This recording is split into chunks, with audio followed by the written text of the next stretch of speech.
천국은 마치 좋은 곳이며 황금길이며 또 막연하게 우리의 마음속에 죽어서 가는 곳 정도로 생각하지는 않으십니까? 오늘 우리가 살아가는 이 삶 가운데 우린 천국을 경험할 수 있습니다. 저와 여러분은 말씀을 통하여 예수님이 가르쳐 주신 천국이 무엇인지를 오늘 잠깐 살펴보고자 합니다. 오늘 1절 말씀에 이런 말씀으로 시작되고 있습니다. 천국은 마치 품꾼을 얻어 포도원에 들여보내고 이른 아침에 나간 집주인과 같으니. 여러분, 이해가 되십니까? 천국이 어찌 집주인과 같다라고 성경이 이야기하고 있을까요? 예수님은 이제 공생의 마지막 시간이셨습니다. 거의 이제 사역을 정리하고 예루살렘으로 가셔서 십자가 사역을 앞두고 있는 이 공생애의 마지막 때에 자기의 제자들을 가르치시면서 천국에 관해서 여러 번 말씀하신 적이 있습니다. 오늘은 그런 말씀 중에 아주 우리가 잘 알고 있는 비유의 말씀으로 천국은 마치 이와 같으니 라고 말씀하시면서 포도원 주인이 그 천국과 같다라고 이야기해 주고 있습니다.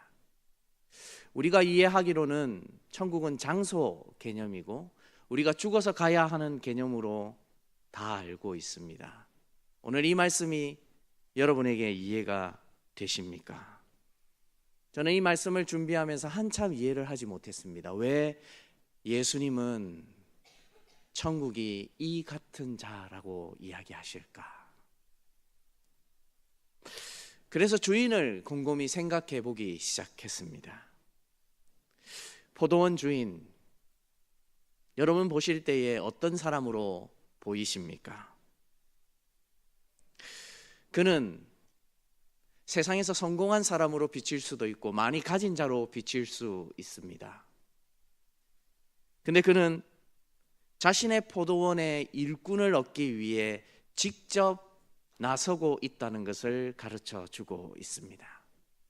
사랑하는 여러분, 어떤 주인이 자신의 일을 감당하기 위해서 사람을 찾는다면 그 주인은 참 좋은 사람 아니겠습니까? 오늘 본문에 등장하고 있는 바로 포도원 주인이 그와 같은 자입니다. 근데 좀 이상합니다. 사람을 얻기 위해서 단순히 갔던 것이 아니라 이 포도원 주인은 오늘 본문에서 하루에 몇 번이고 계속해서 품꾼을 얻기 위해 일정한 시간을 나누어 찾아가고 있습니다. 제일 먼저 성경이 몇 시에 갔는지는 말하고 있진 않지만 2절을 보시면 이런 말씀이 있습니다.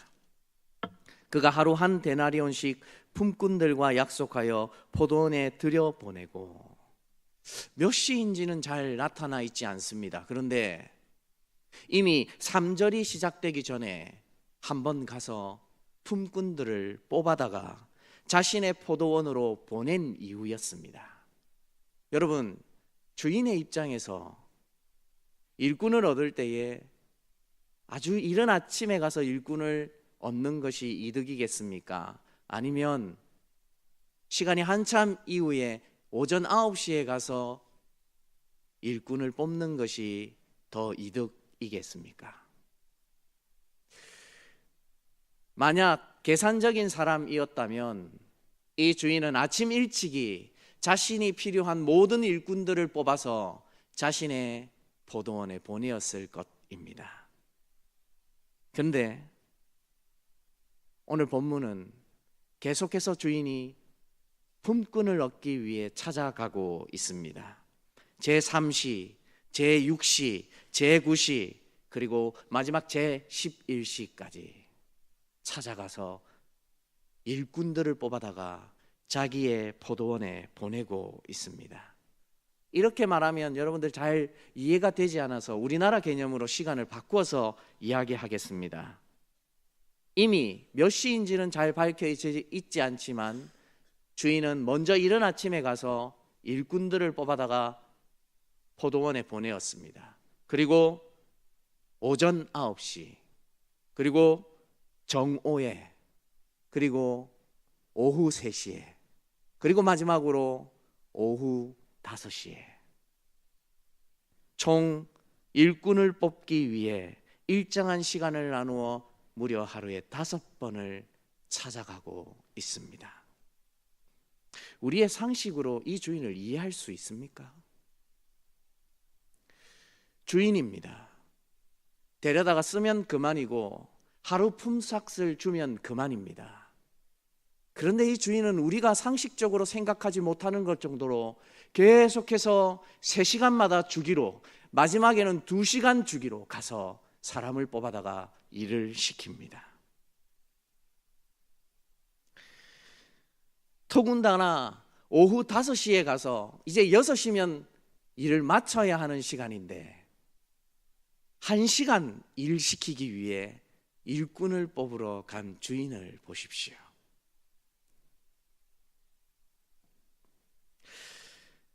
우리의 생각으로는 도저히 이해가 되지 않는 주인입니다.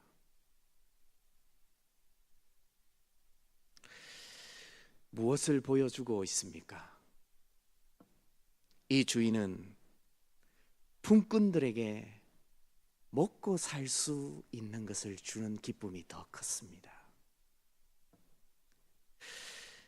포도원에 가서 일하는 것이 더 중요한 것이 아니라 일거리가 없어서 모여 그 사람들이 하루 종일 시간을 쓸데없이 보내는 것을 보고 안타까워 그들에게 찾아가 그들에게 일거리를 주고 하루 품삯을 계산하는 주인을 보십시오.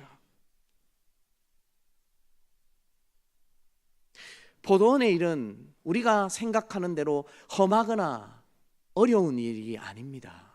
누구든 그곳에 가서 충분히 일을 감당할 수 있는 정도의 일들이었습니다. 주인은 그 일들을 사람들을 찾아다가 자신의 포도원으로 보내고 있는 것입니다. 누구든지 와서 일하면 하루 일당을 받을 수 있도록 만들어준 것, 이것이 바로 오늘 본문에 등장하고 있는 주인의 마음입니다. 근데 왜 예수님은 천국을 이야기하시면서 이 포도원 주인과 같다고 말씀하셨을까요? 천국은 포도원 주인과 같이 선한 사람, 그리고 다른 사람을 위함이 있는 사람만이 누릴 수 있는 곳이기 때문입니다. 주인은 자신의 이익을 따져서 품꾼을 부른 것이 아니라 주인은 누릴 수 있도록 품꾼들을 불러다가 자신의 포도원으로 들여보내고 있는 것입니다. 사랑하는 여러분, 저는 오래전에 인력시장에서 약 2달간 일을 경험해 본 적이 있습니다. 그때는 학생 때였지만 아침 일찍이 일어나서 새벽같이 그 인력시장에 나가 서 있으면 차례대로 봉고가 와서 그 사람을 뽑기 위해 살피고 체력을 보고 또 모양을 보아서 사람들을 찍어서 데려다 가서 썼습니다. 그런 시장에 나가다 보면 때로는 운 좋게 주인의 부름을 받아서 하루 종일 열심히 일하고 품삯을 받는 날이 있습니다. 그런데 어떤 날은 아무리 기다려도 사람이 와서 뽑아주지 않는 날이 있습니다. 다행히 그때 저는 학생이었습니다. 경험상 한번 해보는 것이 좋을 것 같아서 그런 것도 경험해 보았습니다. 그런데 저와 함께 계시는 분들은 달랐습니다. 가정이 있었고 자녀가 있었습니다. 그래서 그분들은 그날 주인이 뽑아주지 않으면 하루를 그냥 보내야만 했습니다. 시간이 점점 가면 갈수록 그분들의 불안해하는 마음이 역력하게 보였고 눈동자도 떨렸습니다. 그리고 오늘 또 하루를 벌지 못하고 집으로 돌아가면 자신의 가족들이 굶게 된다는 것 누구보다도 잘 알고 있었던 가장들이었습니다. 시간이 가서 오전 6시 30분이 지나면 그날은 더 이상 부름을 받을 수 없는 날이었습니다. 이미 날은 새었고 작업의 현장에 가기에는 너무 늦은 시간이 되었기 때문입니다. 그때의 마음은 당해보지 않은 사람은 아무도 이해할 수 없습니다. 오늘 하루를 벌어야 내 식구가 살아갈 수 있는 날. 근데 오늘 본문에서 포도원 주인은 일정한 시간에 맞추어 사람을 부르러 옵니다. 그곳에 기다리고 있던 일꾼의 입장에서는 이 주인은 너무나 고마운 사람입니다. 자신은 전혀 손해는 아랑곳하지 않고 그 일꾼들의 마음에 맞추어서 부르러 왔기 때문입니다. 그리고 오전 9시도 정오도 심지어는 오후 3시도 아니 오늘 마지막 오후 5시 1시간만 더 일하면 끝나는 그 시간에도 사람을 부르러 포도원 주인은 찾아왔던 것입니다.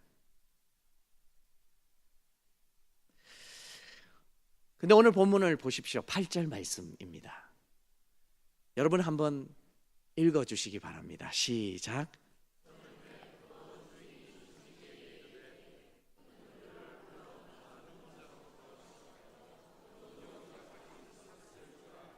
여러분 이해가 되십니까? 먼저 온 자가 당연히 받아야죠. 근데 주인이 줄을 세우는데 나중 온 자부터 세우라 이야기합니다. 무엇 때문에 주인이 이러하게 행동하고 있습니까? 바로 오후 5시까지 부름을 받지 못한 자들이 얼마나 마음이 상심하고 있었던지를 누구보다도 잘 알고 있었던 주인. 그들의 마음의 패배감과 좌절감과 가족에 대한 연민과 모든 마음의 무거운 짐을 가지고 있었던 그들을 주인은 배려하여서 먼저 품삯을 쳐주라는 마음으로 그들에게 앞장서라고 이야기하고 있습니다. 이 주인의 마음을 보십시오. 힘들었던 자들이 먼저였습니다. 오후 5시가 되어 겨우 일거리를 얻어 1시간 겨우 일하고 그날 온종일 한 데나리온을 우리나라 돈으로 지금 환산하면 약 8만 원 되는 돈을 받아 그들의 돌아가는 마음을 보십시오. 얼마나 기쁘고 감사했겠습니까? 주인은 맨 나중에 부름을 받은 그 자들의 마음을 헤아려 주었던 것입니다. 근데 이후에 10절과 11절 이런 말씀이 있습니다. 먼저 온 자들이 와서 더 받을 줄 알았더니 그들도 한 데나리온씩 받은지라. 받은 후 집주인을 원망하여 이르되. 여러분 오후 5시에 왔던 자들이 한 데나리온을 받기 시작하자 다른 자들이 난 더 받을 수 있겠다라는 계산이 앞서기 시작했습니다. 먼저 온 자들은 모두 더 받을 줄 알았더니라고 본문이 기록하고 있습니다. 하지만 주인은 약속한 대로 모두에게 한 데나리온씩을 주었습니다. 그러자 주인을 원망하기 시작합니다. 그리고 12절에는 따지기 시작합니다. 나중 온 이 사람들은 1시간밖에 일하지 아니하였거늘 그들을 종일 수고하여 더위를 견딘 우리와 같게 하였나이다. 여러분, 먼저 온 자들이 지금 뭘 하고 있는 겁니까? 내 나이가 어때서는 아닙니다. 먼저 온 자들은 비교하기 시작했습니다. 나중 온 사람들이 조금 더 받자 난리가 났던 것입니다. 왜 저자는 적게 일했는데 더 많이 받느냐는 마음의 비교의식. 나하고 똑같은 대우를 받는 것이 어떻게 이것이 정당하냐라고 이야기하는 비교의식. 그들의 마음에는 그날 일을 감당하면서도 그 어디에도 충실한 모습은 한 군데도 찾아볼 수가 없습니다. 감사합니다. 다른 사람이 조금 더 나아 보이면 그것으로 계산하던 자들이었습니다. 그날 아침까지만 하더라도 주인이 불러주었을 때에 그들의 마음은 얼마나 감사와 기쁨으로 넘쳤습니까? 휴, 오늘 하루 또 먹고 살 수 있겠다. 근데 금방 자신의 처지와 똑같은 사람이 나중에 불러와서 함께 똑같은 품삯을 받는데 주인을 보고 원망합니다. 사랑하는 여러분, 비교는 우리의 눈을 덮습니다. 비교는 우리의 눈을 더러운 것으로 덮어버립니다. 그래서 그 비교의 눈을 가진 자는 그 어디에도 아버지의 마음을 볼 수가 없습니다. 마태복음 7장 3절에 이런 말씀이 있습니다. 여러분 한번 같이 읽어주시기 바랍니다. 시작. 어찌하여 형제의 눈 속에 있는 티는 보고 내 눈 속에 있는 들보는 깨달지 못하느냐. 그 눈을 가진 자는 자신을 바로 보지 못합니다. 눈에 뭐가 덮여 있는 자는 정확한 것을 보지 못합니다. 여러분, 만약 여러분들이 다른 사람들 눈에 뭔가 더러운 것이 끼어 있다는 것을 보기 시작한다면 여러분의 마음은 어떻습니까? 아마 피하고 싶을 겁니다. 그 사람과 함께 지내고 싶지 않을 겁니다. 그리고 그런 사람들이 모여 있는 곳은 어떻겠습니까? 함께 하고 싶지 않을 겁니다. 되도록이면 멀어지고 싶은 것이 그의 마음일 것입니다. 그런데 이런 자들이 교회 안에 가득하다면 어떻겠습니까?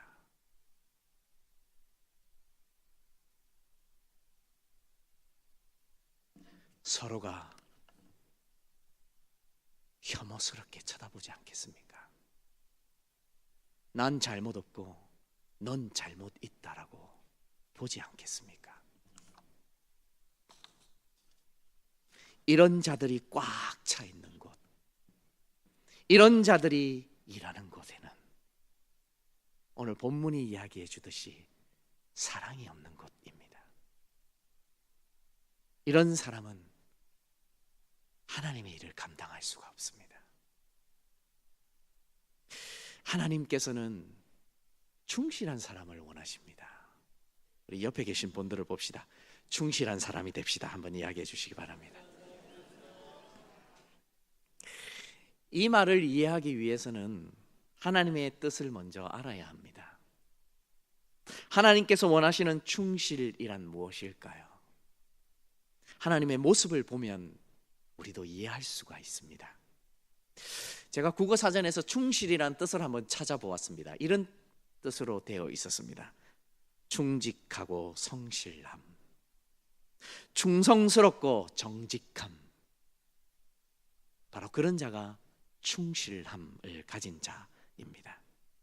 진정에서 우러나오는 충성, 특히 임금이나 국가에 대한 것을 이를 때에 충실함, 충성이란 단어를 사용할 수 있습니다. 다시 말해 마음으로 대하는 것을 이야기합니다. 충실한 자는 마음에서 그 답을 찾는 자입니다. 다시 말해 포도원 주인은 그날 품꾼들에게 마음을 다해서 대해 주었습니다. 그러면 그 포도원은 모든 일꾼들이 천국을 경험해야만 했습니다. 왜요? 주인이 먼저 손해보며 그 자들을 불러다가 일을 맡겼거든요. 그 일은 험한 일이 아니었습니다. 누구든 감당할 수 있는 일이었습니다. 그 속에서 서로 감사하며 사랑하며 아끼며 살 수 있었습니다. 그런데 포도원에서 일하는 자들이 계산하기 시작했습니다. 여기서부터 시작해야 할 충실함이 여기서부터 시작된 것입니다. 그러자 그 자비롭고 그 인애로운 주인을 원망하기 시작합니다. 사랑하는 여러분,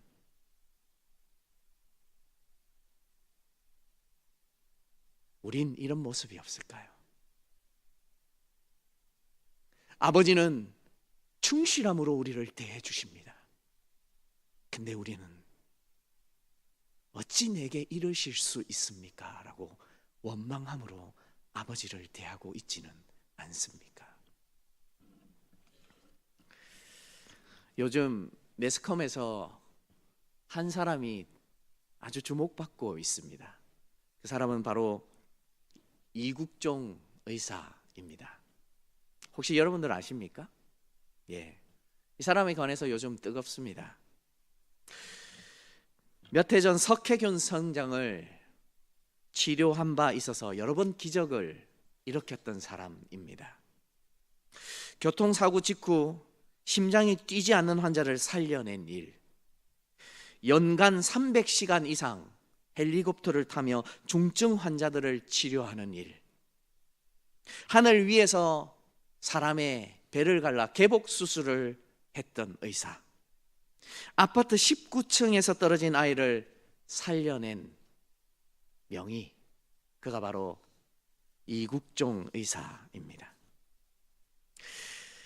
몇 해 전에 오만에서 석회균 성장을 수송하는 데 비용이 4억 4천만 원 필요하다는 보고를 받았습니다. 아무도 그 비용을 책임져 주려고 하지 않자 이국종 의사는 한 사람을 살리기 위해서 내가 부담할 테니 모셔오라 라고 해주어 그 사람을 헬기에 태워 수송한 적이 있습니다. 이후 물론 선주협회에서 그 비용을 다 부담해 주었습니다. 한 번은 이런 일이 있었습니다. 19층에서 떨어진 아이가 있었습니다. 서울 북부 어디였는데 받아줄 병원이 없었습니다. 그래서 헬리콥터로 출동해 그 아이를 자신의 병원에 데려다 왔습니다. 그리고 살려냈습니다. 어떤 환자는 중환자실에서 가망이 없다고 판단하여 격리실로 보내어졌습니다. 격리실은 가면서부터 벌써 사람 썩는 냄새가 나는 곳입니다.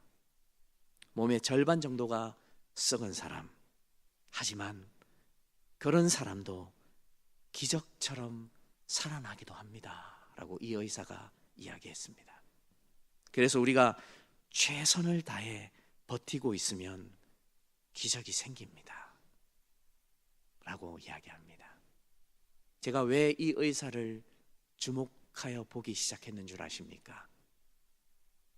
이 사람은 외상으로 굉장히 크게 다친 사람들을 전문적으로 보는 의사입니다.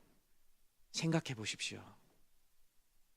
작업의 현장 가운데 그렇게 크게 다쳐서 오는 사람들은 하루 벌어서 하루 먹는 사람들이 대부분입니다. 근데 그 의사는 돈 따지고 가능성 따지고 머리로 생각하지 않습니다. 먼저 충실하게 그렇게 실려오는 환자들을 생명으로 봅니다. 자신이 할 수 있는 일은 최선을 다하고 나머지는 신의 영역에 맡깁니다 라고 이야기하는 의사입니다. 하루는 이런 일이 있었습니다. 이제 곧 죽게 되는 환자였습니다. 환자의 가족들이 이 의사를 붙잡고 이렇게 이야기합니다. 단 1분만이라도 살 수 있으면 살려주십시오. 1분만 더 살 수 있으면 수술해 주십시오. 이 의사 어떻게 했겠습니까? 두 번도 생각하지 않고 그 환자 끌고 수술실에 들어가 사투를 벌리는 대수술을 감행했습니다. 결국 그 환자는 죽었습니다. 하나님은 그런 충실한 자가 필요하십니다. 하나님의 마음을 가지고 머리가 아닌 가슴으로부터 먼저 시작하는 자를 찾고 싶어 하십니다.